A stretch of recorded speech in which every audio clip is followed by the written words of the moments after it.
Assalamu alaikum, everyone. Great to see you. Coming again? Are you sure? Not gonna drop the course? Okay. Okay. Great to see you all. Again, I remind you, this is an elective course, so you chose it by yourself. Whatever happens, you're responsible for the consequences, okay? Who did not watch the first lecture? Okay, that's bad. Okay, so what was mentioned, who did not watch the recording of the first lecture? Same people? I mean, okay, who missed the first lecture and did not watch the, okay, that's a lot. Okay, so I'm just gonna repeat what I mentioned on Sunday, that the course builds on all of the topics, okay, on all of the previous lectures. So if you miss something, this is why there's the course is recorded. If you miss something, watch the previous recording before moving to the next one. Also, if you feel that, okay, you're a little bit sloppy on one of the concepts before, you can go back to the lectures and watch them and so on. So that's the purpose of the recording. I'll also mention another thing is that if you feel free to ask as much as you want. If you come late and you appear in the video, then you have the right to be forgotten, as I mentioned on Sunday, which means that by the end of the course, if you find yourself in one of the videos and you want to be removed or like blurred or your voice removed, you have the right for that, okay? So this recording is only for your sake. It will be shared with you on YouTube, but it will be unlisted. So only people who have the link can watch it. At the end of the course, inshallah, it will be made public. But during the course, you can watch all of the videos and make sure that, okay, you don't appear in any one of these if you want to be anonymous. Okay, that's for that. We usually start, usually we're gonna start with a recap of whatever concepts that were covered and required for this lecture. And I'm gonna always assume that you've watched the previous videos, and then you're also, again, practiced well if there's any homework or if there is any assignments. As I mentioned, because everything will be related, every concept will be related to the ones that are before it.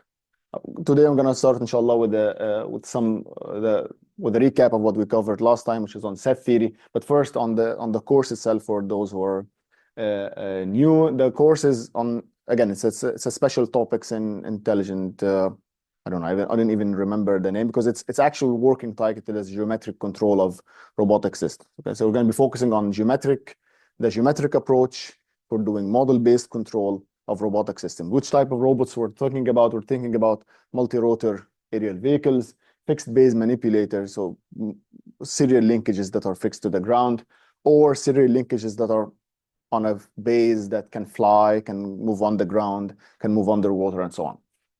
And this covers a huge amount of robotic systems that are practical and challenging. And I assume if you're taking this course, then you already have something in mind, some platform that you want to work on or you're interested in.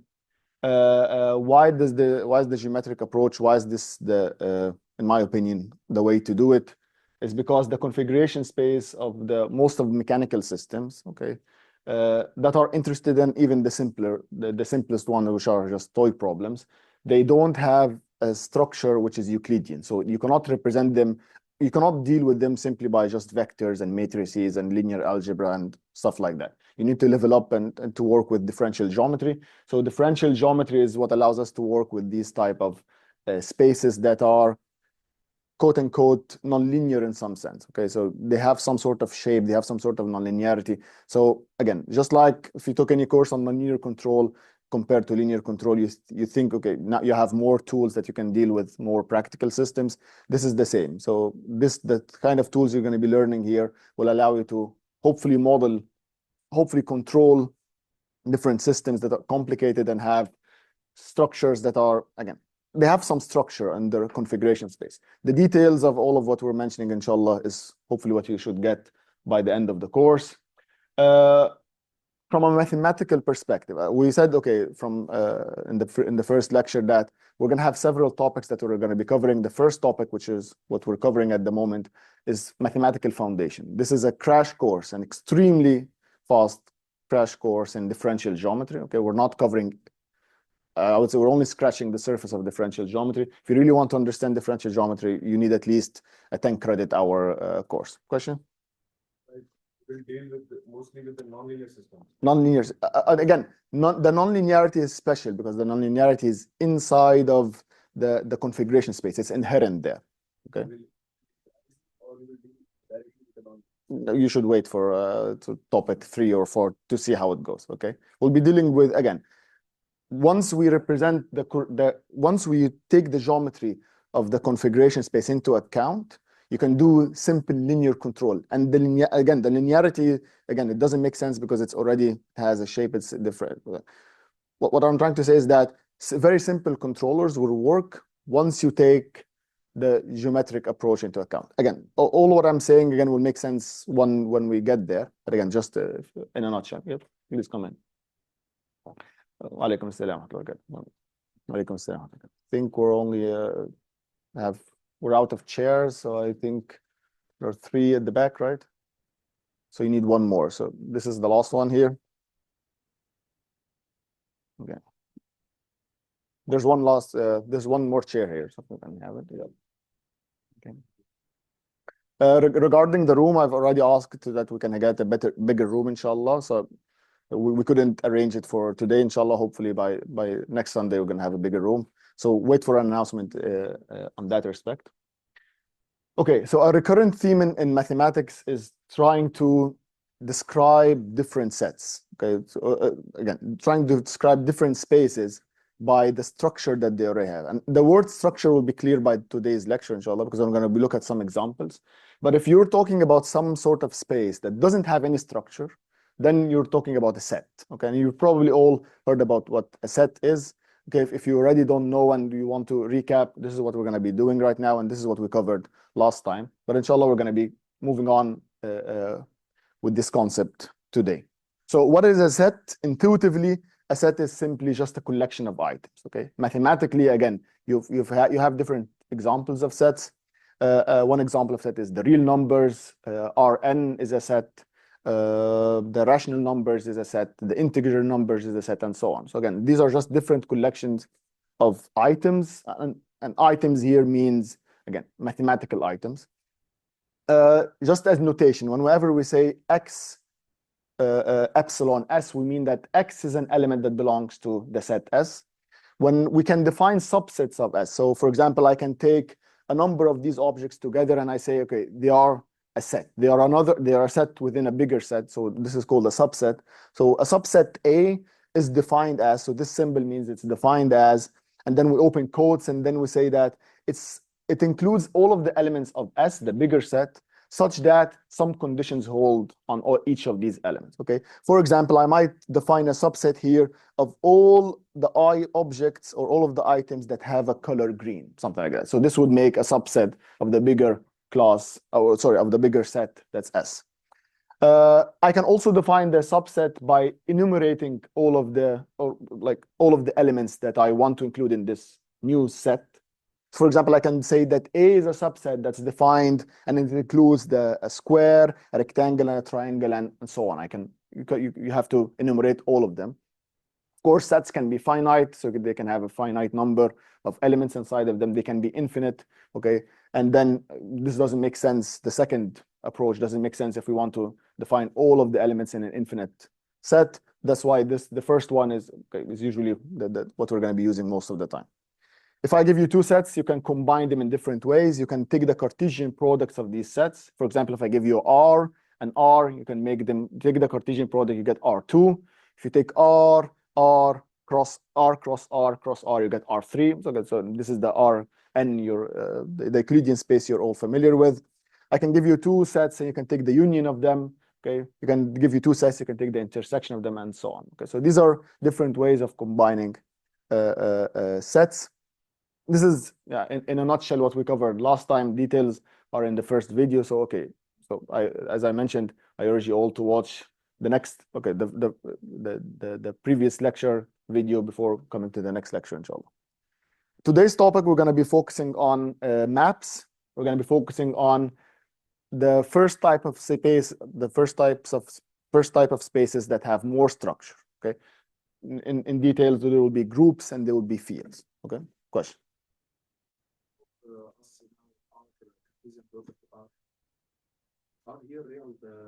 The real numbers. First of all, forget the word vector. Use the word tuple. So it's a in 3 dimension, yeah, but it's a tuple. Could be like one dimension circle, Cartesian product theory. It will not give us for example, by n. Right? Yeah, exactly. Yeah, exactly.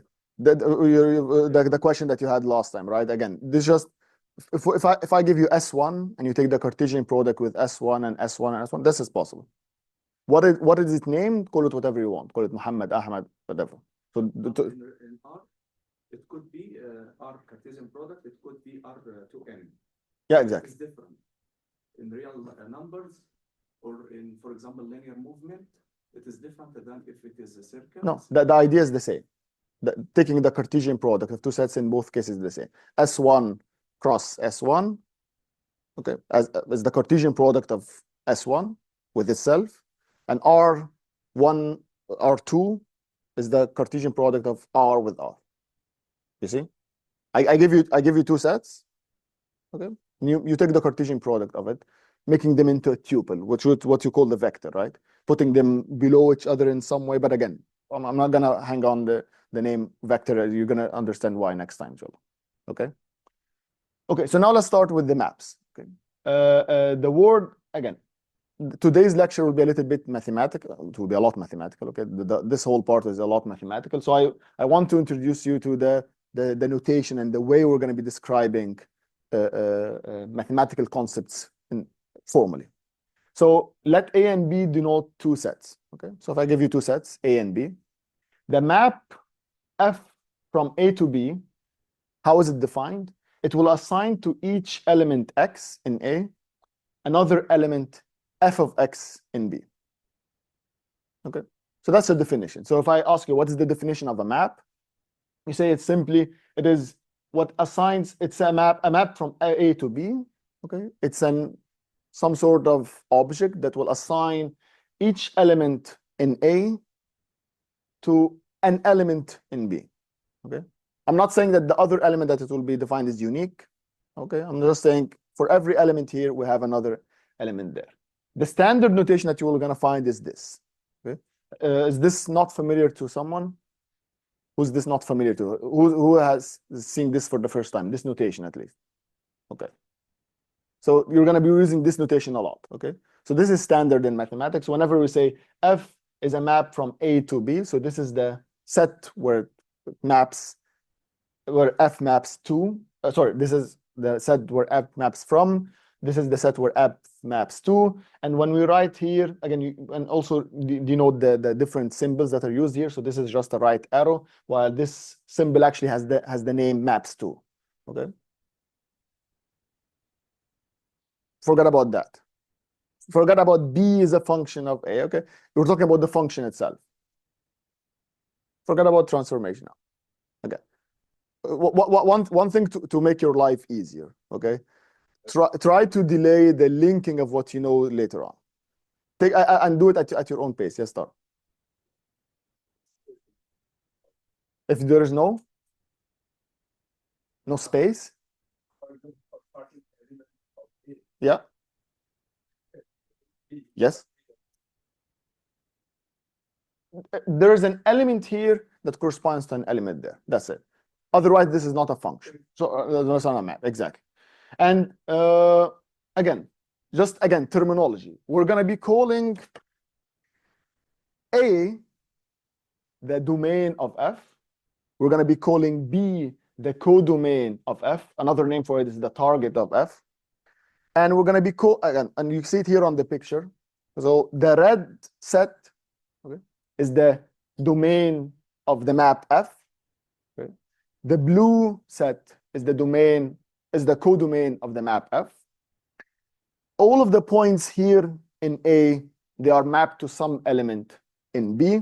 Okay. But all of again, we might have elements in B that we don't touch or we don't target or we don't reach from F. Okay.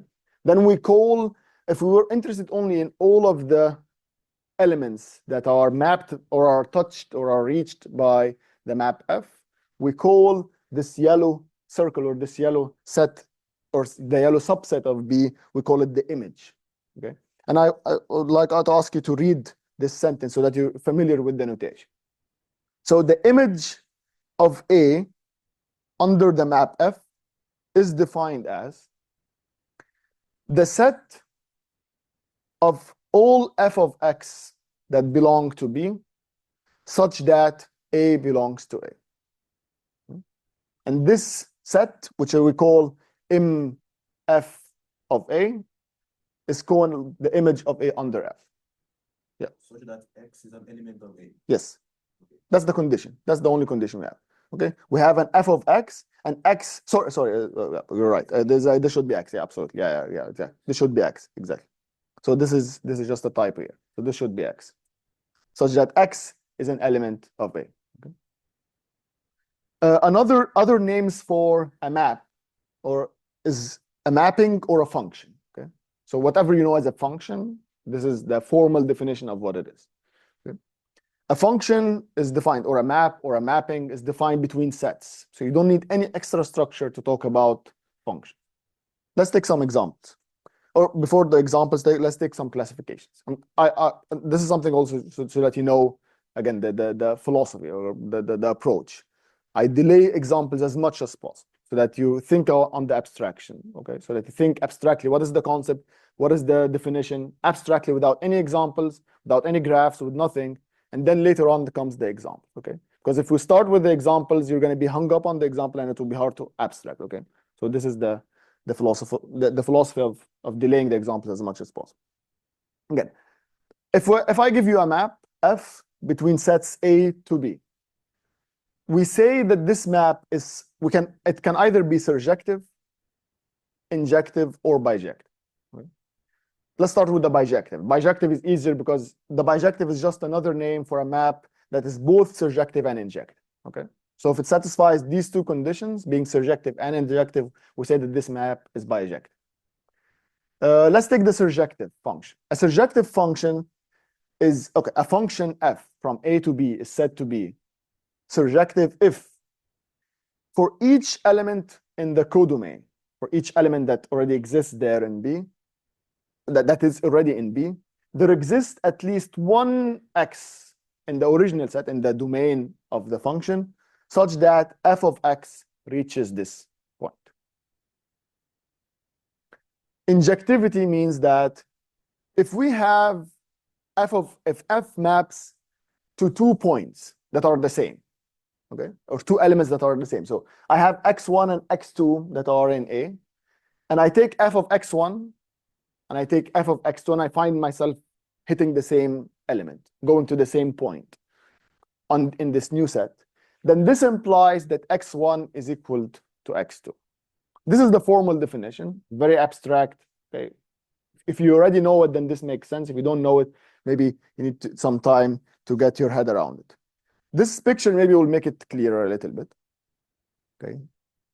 So the picture here, it says, this is an example of a map that is not surjective and not injective. This is an example of a map that's surjective and not injective. This is an example of a map that's not surjective and injective. This is an example of a map that's surjective and injective, which means it's bijective. The bijective one makes sense, right? Okay. For every element in set A, I find there's one unique element in set B that F maps A to. This one. Let's take a look at this one, which is not surjective and injective, so that you can check it. So this one is not surjective. Can anyone say why is this not surjective? That does not have any corresponding. Exactly. So if I start from so this point here that's in the middle, okay, I cannot reach it. I cannot reach it in the codomain. However, every element here in A, does it get mapped to one element? Yes. Are there any 2 points or 2 elements of A that get mapped to the same point in B? No. So do you see, check here? So the reason why this is not injective is that because this point and that point, you can reach them from 2 points in A. So we say that this is not injective. Okay? Right, for injective, there must be a one-to-one mapping. One-to-one is another name. If you look at it a bit down there, if you have good sight from the back, and then another name for injective is one-to-one. That's correct. And another name for surjective is onto. Okay, this one is surjective because all of the points exist, all of the elements in B, I can reach them, I can hit them from A. Okay, even though there are these two, for example, get mapped to the same element and so on. Okay? But I can reach all points here. This one, you see, there are points that I cannot reach, and there are, again, I can reach some points here from more elements in A. Clear? Abstractly, at least. Is it clear abstractly from the definition? Okay. Some examples that you're familiar with. Yeah, a question. Yeah. Then it's not a function. We don't even call it a function. Exactly. This is why we had this definition at the start. You see?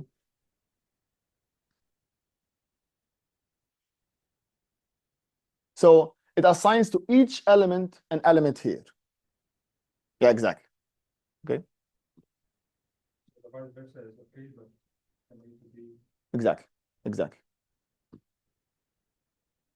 Okay. These are examples for maps that are bijective, that are both surjective and injective. Okay. The first one is a very trivial map, and this is something you're going to be seeing a lot in general mathematics, right? Having something that's trivial, it only makes sense just to fit the definition, but we need it for formal definitions of more complicated stuff. Okay, so the identity map that, again, we give it the subset A, the subscript A, because this is the identity map from set A to set A, and it maps every element X to what? To itself, right? Is this injective? Is it surjective? Yeah, so it's bijective. Another map is X cubed. If I give you a number, and I ask you to calculate the cube of it. Okay? So for every number, I can reach, okay, for every number in the R, okay, I can calculate from it, okay, I can calculate it from another element that's already in R, okay. What is the number here that we can, what is the exponent that if we change this, we lose this bijectivity? The square, exactly. X square, which is the next example. So these are examples of maps that are not surjective and not injective. X squared, okay, let's check it. So if I give you 1, you can square it and you get 1. If I give you 2, you square it, you get 4. If I give you -1, you square it to get 1. So 1 and -1 get mapped to 1. So we already lost what? Surjectivity. Okay.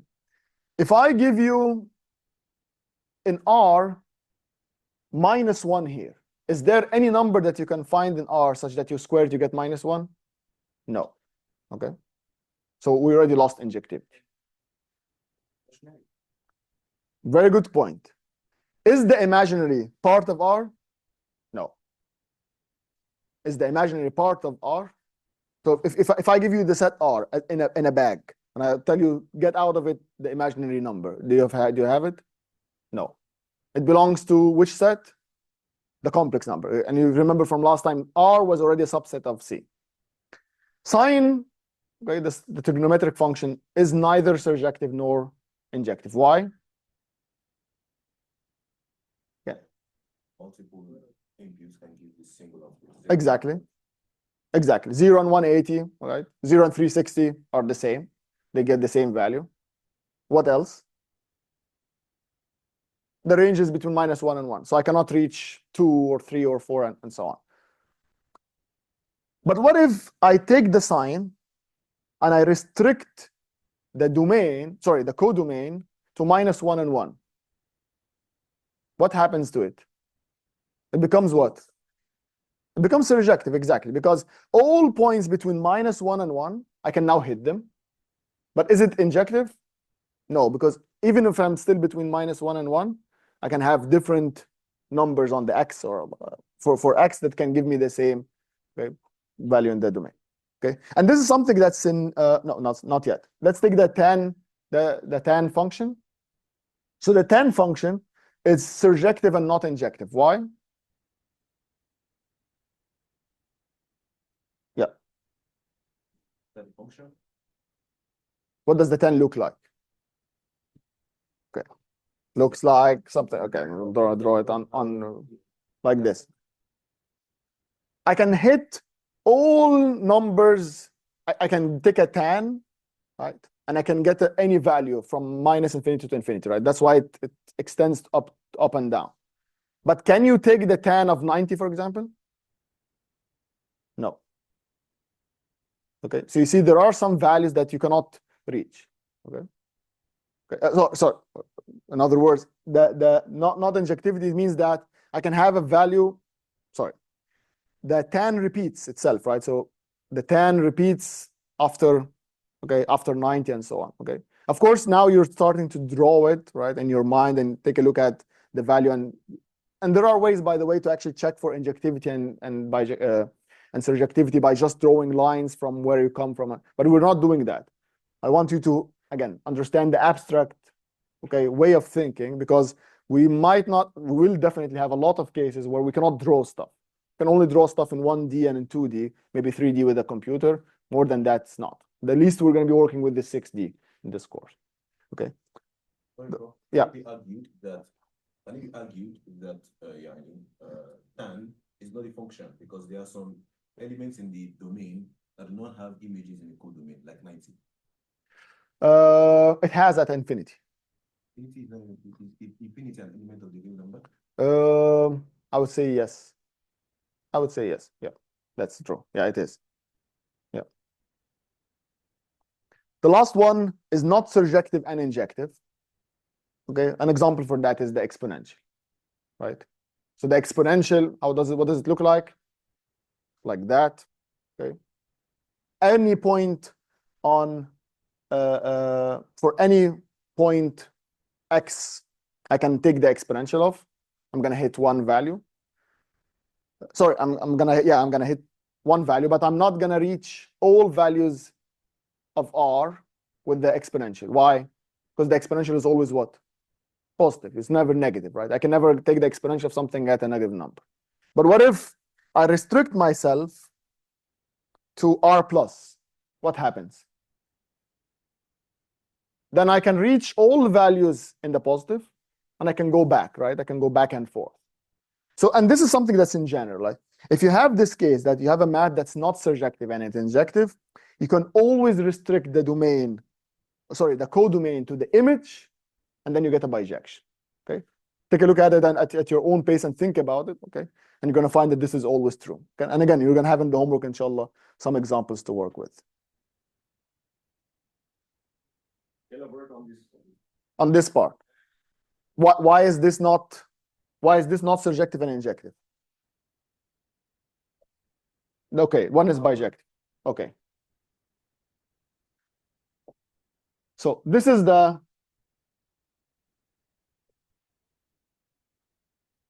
the exponential looks like, right? Did I get it right? Okay. So this line here is the domain. You agree? And this line here is the codomain. Okay. You see, why it's not surjective? Because everything here in the codomain, I cannot reach it. Right? I can only reach the upper part. If that's the case, why not limit the codomain to only stuff that are positive, and then I hit the whole function? Right? You can always do that. What is the part of the codomain that when you hit, that you can always hit? This is known as the image of the domain under the map that we're talking about. Okay, that's why you can always do that, and you get a bijection in there. Okay, is that clear? Okay, anyone wants to repeat it? Okay, so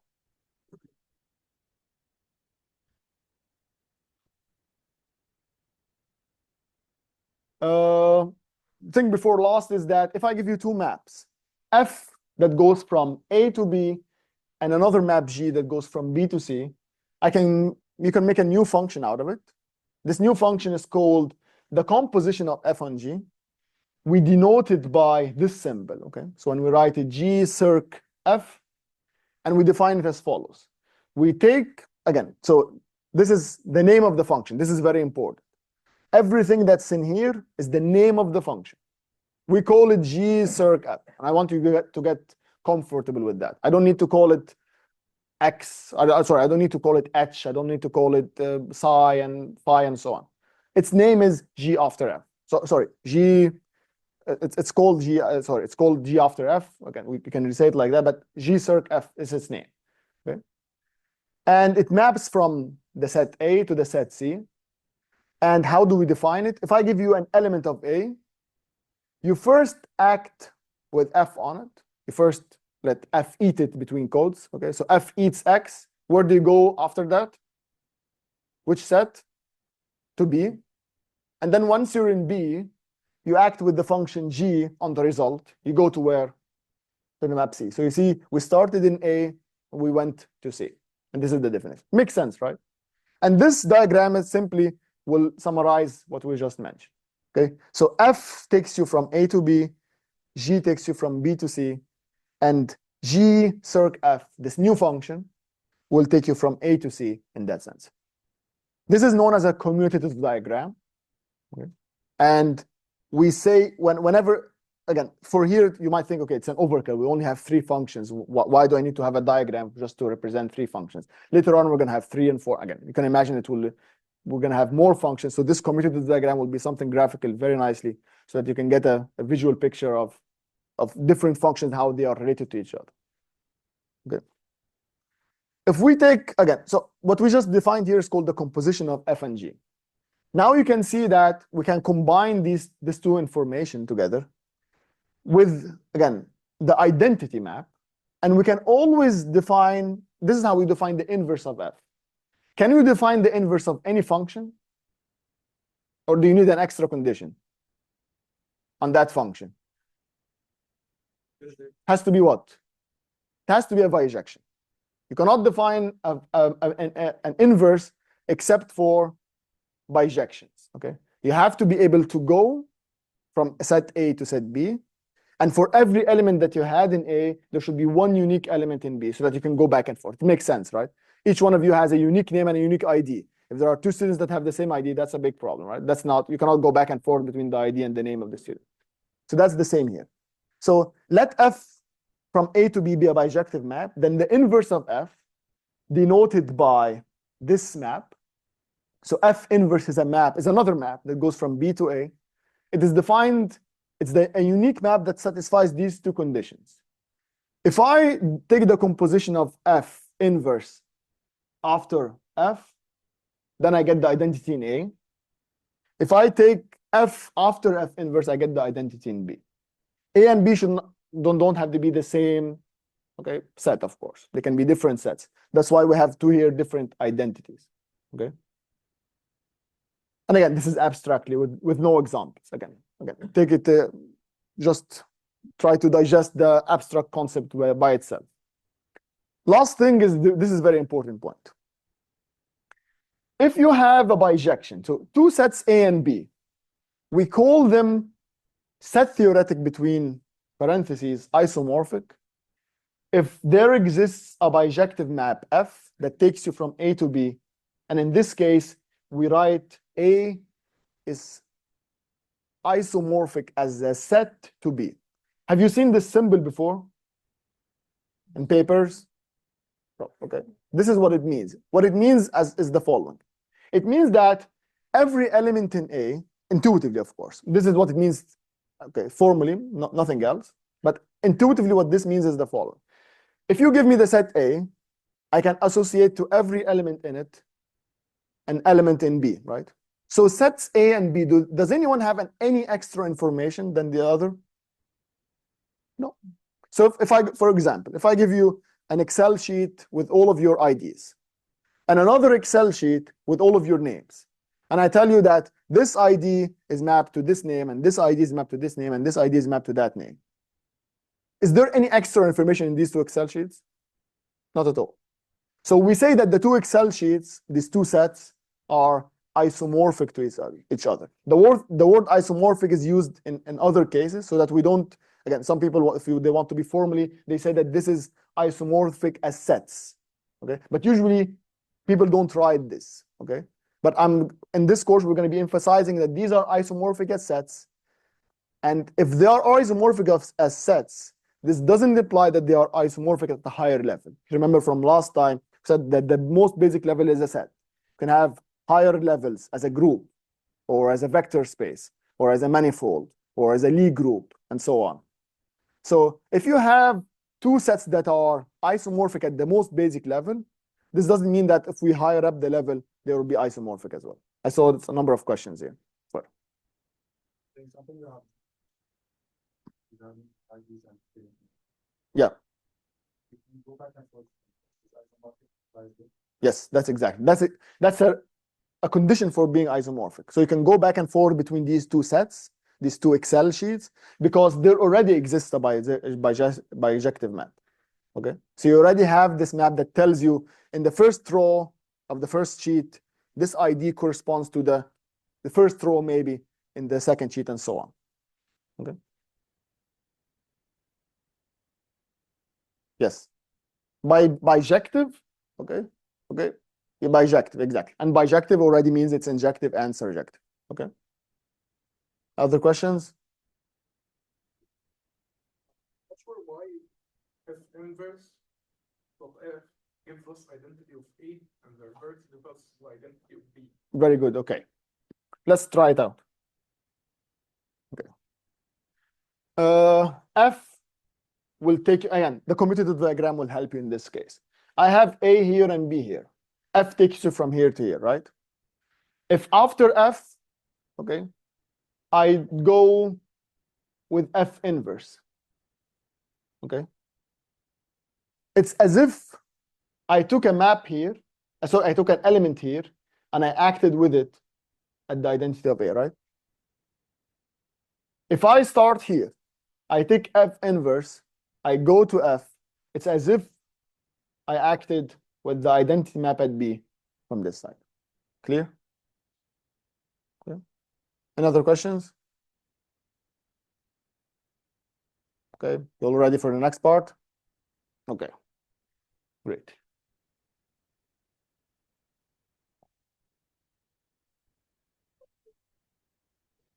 Now, let's level up.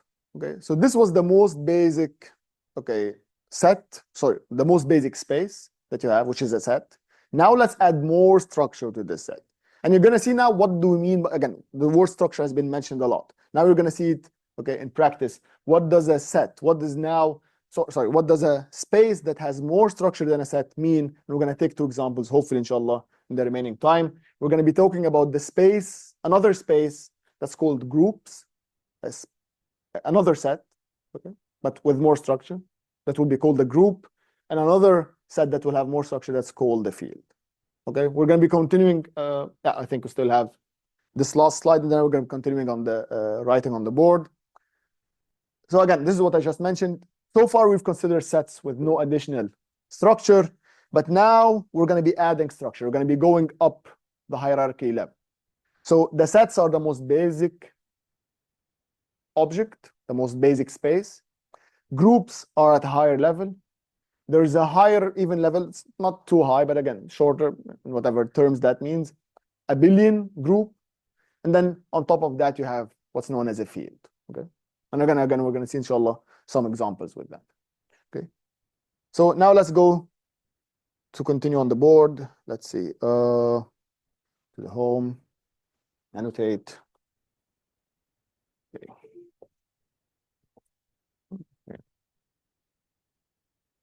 Yes. Yes. Okay. We're supposed to talk about that later, but if you already know what if you already heard the word diffeomorphism, okay, ask that question at the end of this lecture, and it will make more sense than now. But ask it again. It's a very good question. Okay. So now let's start with what groups are.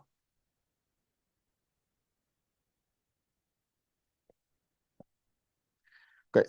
So we're going to be defining a group. Okay. abstractly, no examples, okay? Just take it as it is, try to digest it as it is, and later, inshallah, the examples will make more sense. So a set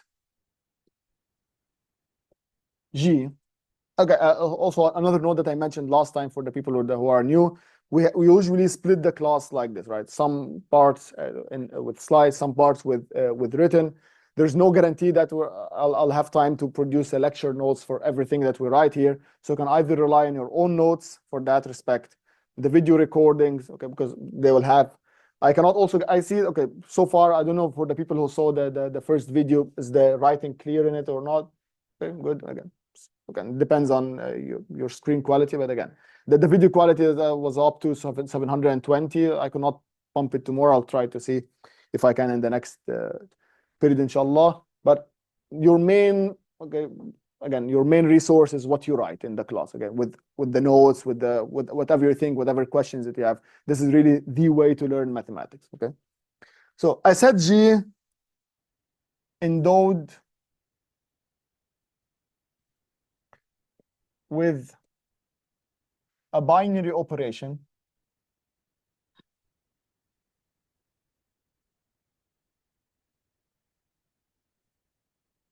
is the size enough for the people at the back? Good. Okay. The operation that G is endowed with. Endowed means that we're gonna give G this extra structure. Again, we're gonna give it this operation. We're gonna be denoting it by circle, but this circle is filled. Because I don't want you to confuse it with the other circle that was open, right?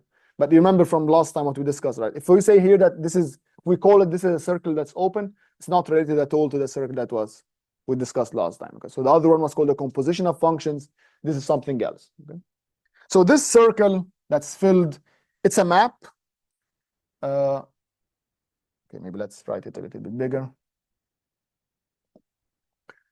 So again, so this circle is a map that will take you from G cross G, and it will send you to G. Okay. So if I take an element G called A and an element in G called B, if you remember from last time, when we take the tuple of A and B, right? A is an element of G, B is an element of G. The Cartesian product of G with itself give you a tuple. So this is one element of G cross G, and it will map us to A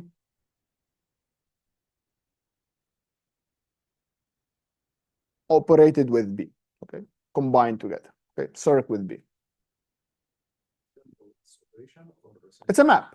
So whenever you see something like this, it's a map, right? That goes from a set to another set. It maps one element in this set to one element in that set, right?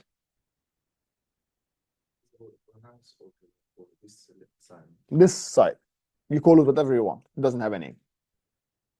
This is this is the name of it. Get used to it. Okay, you're gonna see it a lot. Again, we're just gonna put symbols here. Call it, and you call it whatever you want. Some will be, we're gonna be using a lot. Again, they're gonna be important. We're gonna give them names. If it doesn't have a name and it's abstract like this, why give it a name? Okay, it's an abstract concept in here. Okay, but it's a map. Okay, so not any. Okay, it's not enough just to give it a binary operation like that. Why is it called a binary operation? Don't think in terms of ones and zeros. Okay, this is no programming at all. Why is it called a binary operation? Because it eats two elements, exactly. So that's the reason. So the first condition that this operation should satisfy is that it is associative. The word associative means the following, is that if I take B and C, which are elements also of G, and this is usually written like this.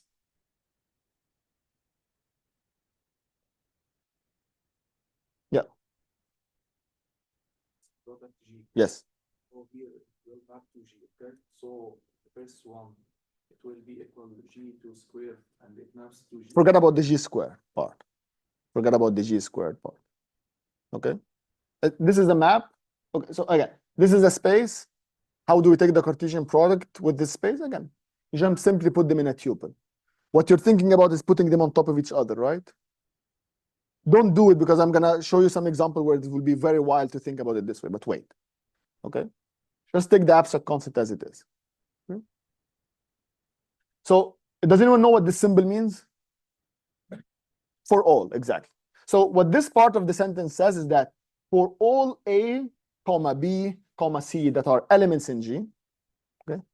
In other words, intuitively, it says that if I take any element A, B, and C, 3 elements out of this set that's called G, if I pick any one, okay, randomly, okay?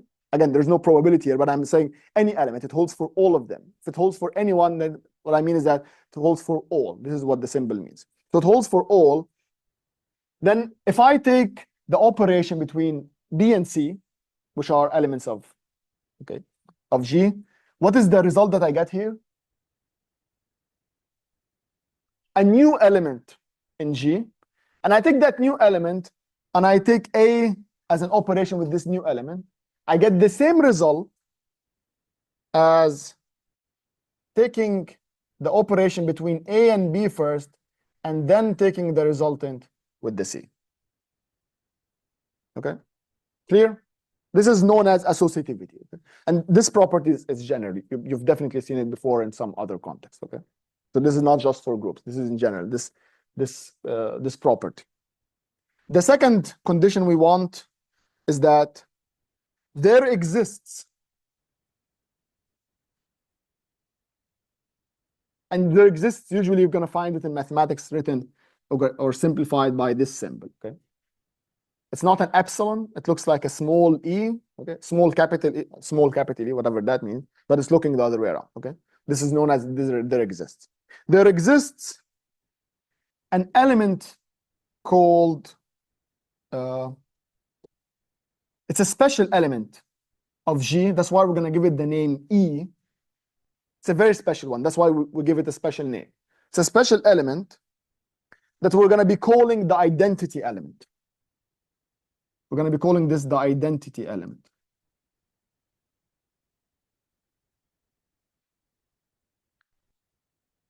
Such that ST, okay, I'm going to be using a lot as an abbreviation for such that if I take the operation between A and this E, okay, in other way, so if I write A as an operation with E or E as an operation with A, I get the A. Again, for all A that are in G. So what this says is that if I pick any element in G, and this holds for all elements, and I take the operation with a very particular element that we call small e, okay, that also lives in G, exists in G, then I take the operation between them, I get the same value. Okay? And the last part is, let's see if I have to write it here. Let's move this a little bit. I'm going to remove this, that this is called the identity element.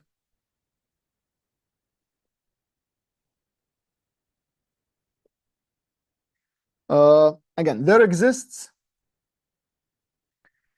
an element that's called A minus in G,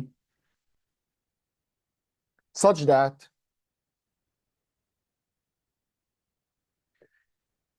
when I take the operation between A and A minus, again, in other ways, whether A with A minus or A minus with A, doesn't matter.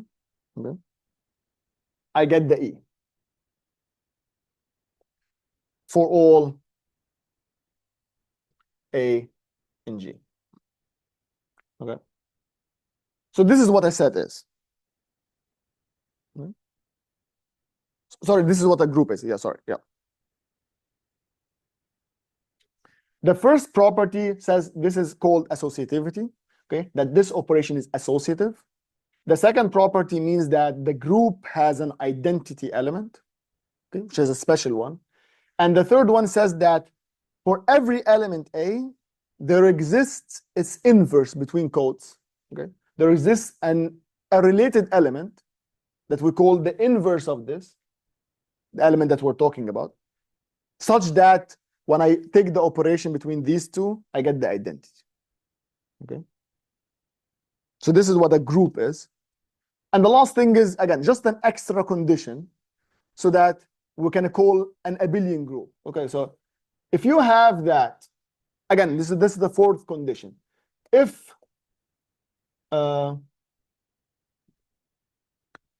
when we take the operation between A and B, for any A and B, sorry, again, this is the operation of the group.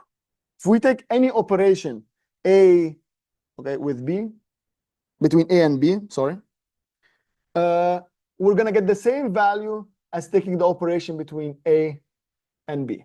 If this is the case, which is, and this is a property called the commutativity, that this means that the operation commutes, then we call G an abelian group. Abelian group. And if G satisfies all of that, then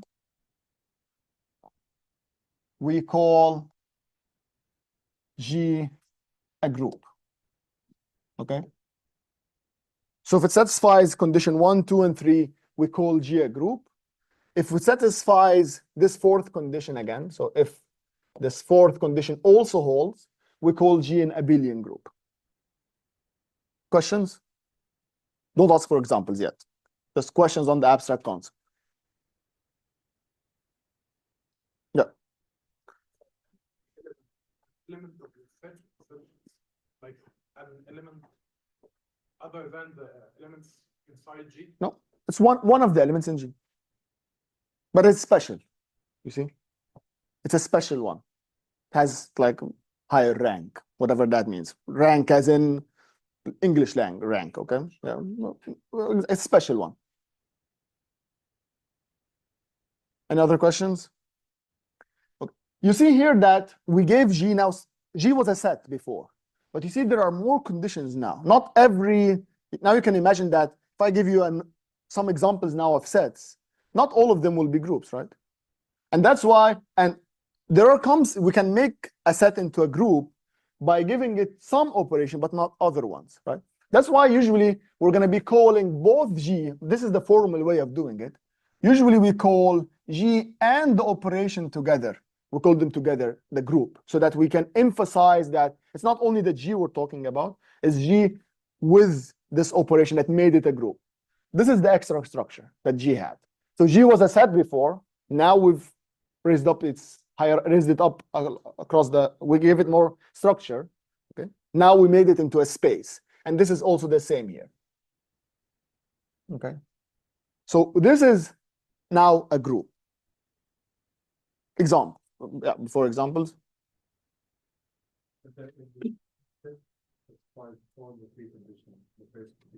Yes, not the set. The set is alone. The operation, exactly, yeah. Yes, that's right. That's precisely what it is. Yeah.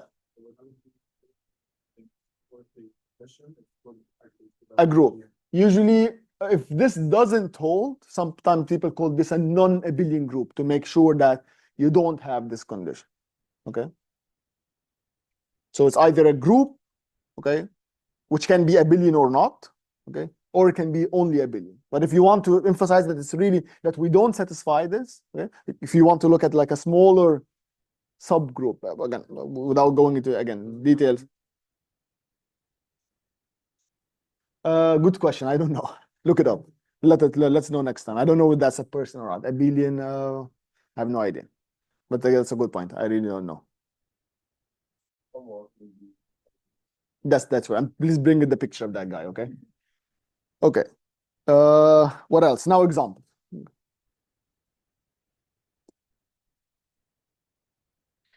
Okay. Let's take examples that are groups. Examples.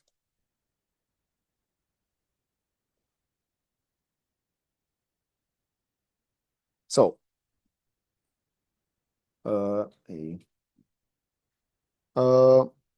Last time we talked about GLNR. Does anyone remember what that was? How it was defined from last time? It was defined as a set of all, what we called as, does anyone remember, matrices, whatever that means, that live in Rn times n, okay, such that the determinant of M is not equal to 0. Sorry.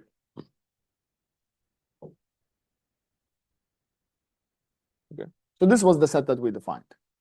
And it's a subset of the bigger set, which is Rn times n, right? And we said that this is what you always imagine as something that has elements that look like this, A1 up to An, and here N, I don't know, N, and so on, okay? And 1N, whatever, and ANN, okay? Something like that. What you know as matrices. For us, it's a set. If we give this set, if we endow this set with this operation, okay, that you usually know as the matrix multiplication, okay? So this is just the matrix multiplication that you all know. Of course, we need to define it, but again, I'm pretty sure you know how to do it. So we need to define how, if I give you two elements of here between those two matrices, how can you make them into a third one? You know how to do that. Rows times columns and blah, blah, blah. So this is how this matrix multiplication is defined. Usually you don't use this symbol at all. If I give you M1 and M2, you just write them next to each other and say, okay, this is a new one. This is n times n, this is n times n. So this is again n times n. Okay. Now the question is, any invertible matrices, the multiplication of any invertible of two invertible matrices, is it invertible?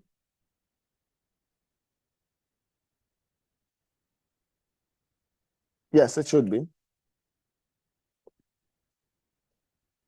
That's right. You can prove it by yourself. Okay. Go back to your linear algebra, check it out, ChatGPT it. Okay. Check whether the multiplication of two invertible matrices is again invertible. If that's the case, then M1, if M1 belongs in this group GLN, again, which I'm gonna just maybe give it a small name G, just as an abbreviation. Okay. So if M1 is in G, if M2 is in G, then M1 operated with M2, and this operation here is the matrix multiplication, is also in G, right? Is it associative? This is the operation, but is it a group? We have to check for three things. First, is it associative? If I take M1 multiplied by M2 and then multiplied by M3, is it the same as multiplying M2 and M3 and then M1? Yes. Yes, of course. Taking M1, multiplying by M2, then multiplying by M3. If you multiply these two together and multiply them by the left from this side, is equivalent to multiplying 1 and 2 before, and then multiplying from the left by M3, right? So they are the same. So it satisfies the first one. Associativity is satisfied. Is there any special element in the general linear group that when we multiply by any other element, multiplied as in we operate with this operation, we get the same element? What you call the identity matrix, right? It's a matrix that has something like this. Everything here is 0, everything here is 0. Only on the diagonal we have ones. So we have this special element. If we have this special element, okay, can we define the inverse of any matrix? What's the condition so that you have an inverse? The determinant of 0. Is it satisfied here? It's already satisfied in this set, because this is in the definition, because it contains only elements that have this condition, that are invertible.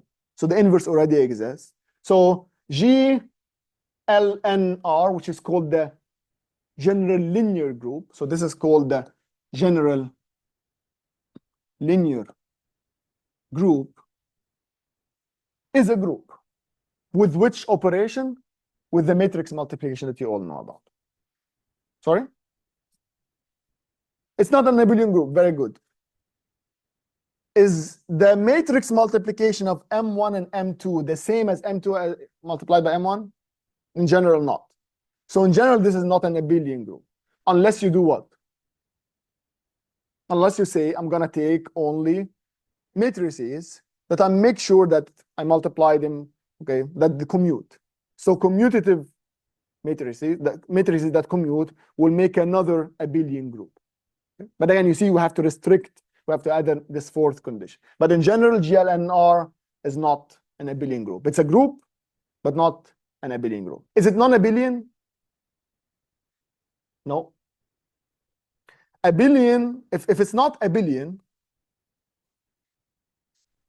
okay, so if you take, again, inside of GLNR, if I take two matrices and I ask whether they commute or not, it can be yes or no. So the answer is yes or no, right? I have both cases. I have some matrices that commute with each other, and I have other matrices that don't commute with each other. So the condition that they commute, if I impose that, then all of the elements commute together. The condition that they don't commute, then all the elements don't commute. But if you have both, we call this then a group. So this is an example of a group, an abelian group, and a non-abelian group. Okay, so these are three things. Okay, clear? Not. Okay. Let me give you an example of a non-abelian group. Maybe it's clear. Okay. Let's take this example. Is Rn times n with the operation we just talked about, the matrix multiplication, is it a group? Why? This has the identity,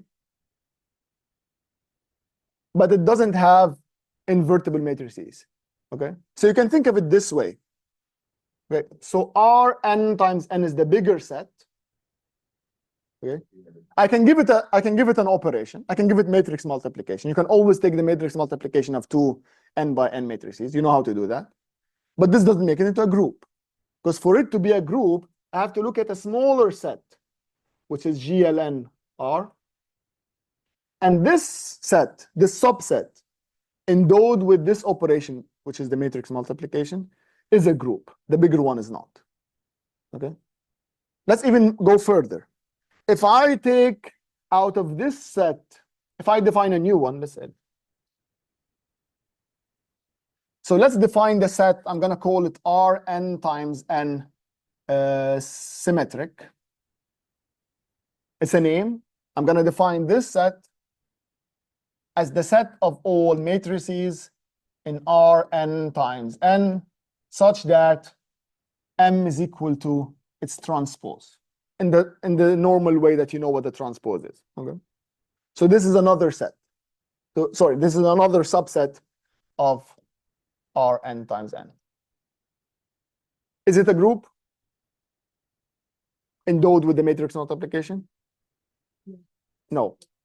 Go check, because no, the matrix multiplication of two symmetric matrices, is it symmetric?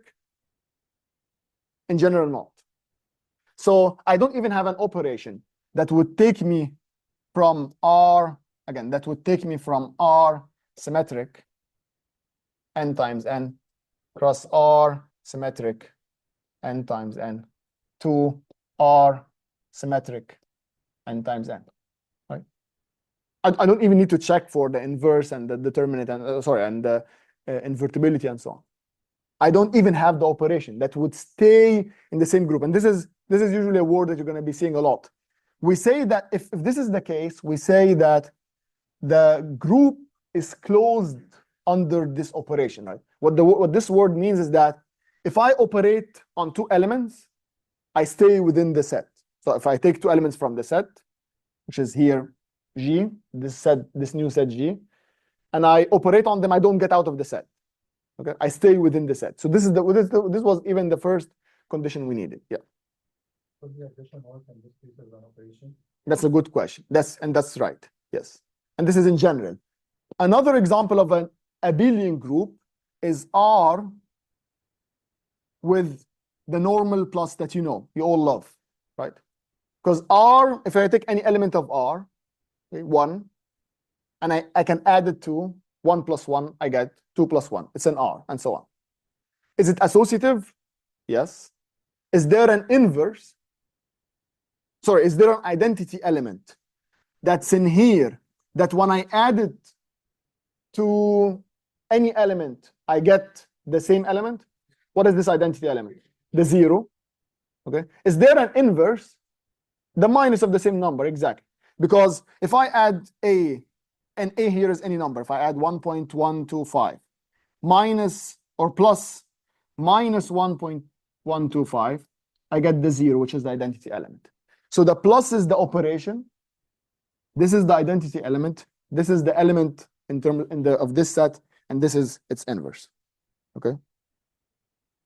So why you don't do example number C not a group? Call it? Why did you call it not a group? Because it doesn't have an operation. The first condition on the operation is that if you take these two, you should go to the same set. So if I take the matrix multiplication of two symmetric matrices, you don't even go here. You don't go to the symmetric matrices. You go to general matrices. You go to this guy.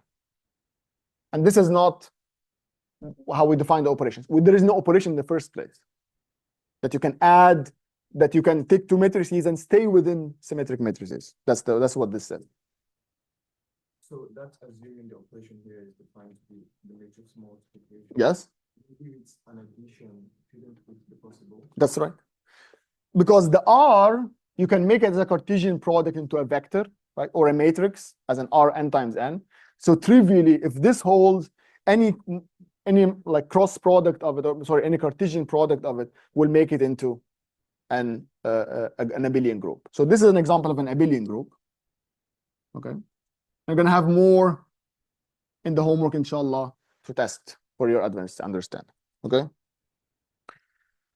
We still have a lot to cover. That will be next time, inshallah. Okay.